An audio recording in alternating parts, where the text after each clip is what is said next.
اپنے لائکس بڑھانے کی فکر میں لگے رہتے ہیں، اپنے فالوور بڑھانے کی فکر میں لگے رہتے ہیں۔ کتنی نوجوان بچیاں ہیں جنہوں نے پردے اتار دیے اور جنہوں نے اپنے جسم کھول دیے صرف اپنے فالوور بڑھانے کے لیے، اپنے لائکس بڑھانے کے لیے۔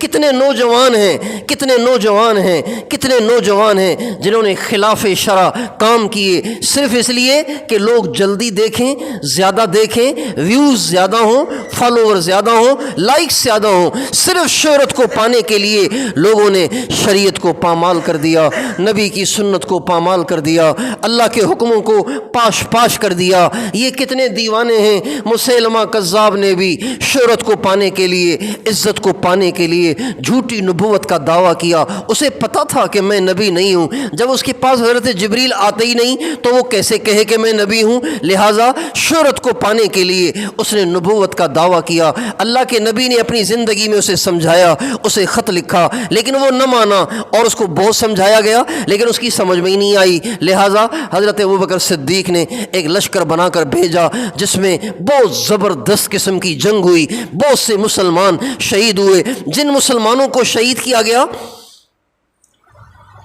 گرفتار کیا گیا، ان میں ایک صحابی حضرت حبیب ابن زید بھی تھے۔ مسیلمہ کے پاس انہیں پیش کیا گیا۔ اس نے ان کا دایاں ہاتھ کاٹ دیا، بایاں ہاتھ کاٹ دیا، ایک پاؤں کاٹ دیا، دوسرا پاؤں کاٹ دیا، جسم کے ٹکڑے ٹکڑے کرتا چلا گیا اور یہ کہتا چلا گیا کہ مجھے نبی مانو۔ حضرت حبیب ابن زید ہر دفعہ انکار کرتے چلے گئے، یہاں تک کہ اس نے سارے جسم کے ٹکڑے ٹکڑے کر دیے۔ یوں اس نے تڑپا کے حضرت حبیب ابن زید کو شہادت دے دی۔ لیکن جب یہ ساری کارگزاری ان کی والدہ محترمہ حضرت ام عمارہ کو سنائی گئی کہ ام عمارہ آپ کے بیٹے کو بڑے دردناک طریقے سے شہید کیا گیا، یوں ان کا ہاتھ کاٹا گیا، دوسرا کاٹا گیا، پاؤں کاٹا گیا، دوسرا کاٹا گیا، جسم کے ٹکڑے ٹکڑے کیے گئے، تو واویلا اور چیخنے چلانے کی بجائے حضرت ام عمارہ کہنے لگی واہ واہ واہ واہ لہٰذا اليوم ارزاتہ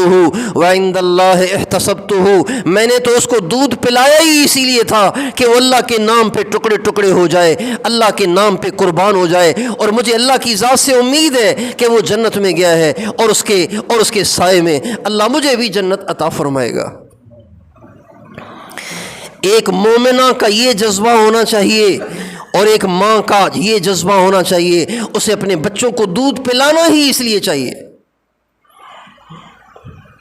اپنے بچوں کا ذہن بنائیں، ورنہ آپ کو رونا پڑے گا، پچھتانا پڑے گا، چیخنا چلانا پڑے گا، اور آپ کے ایمان کے لالے پڑنے لگ جائیں گے اگر آپ نے اللہ پاک کے نام پہ جان دینے کا اپنا بھی جذبہ نہ بنایا، اپنے بچوں کا بھی جذبہ نہ بنایا۔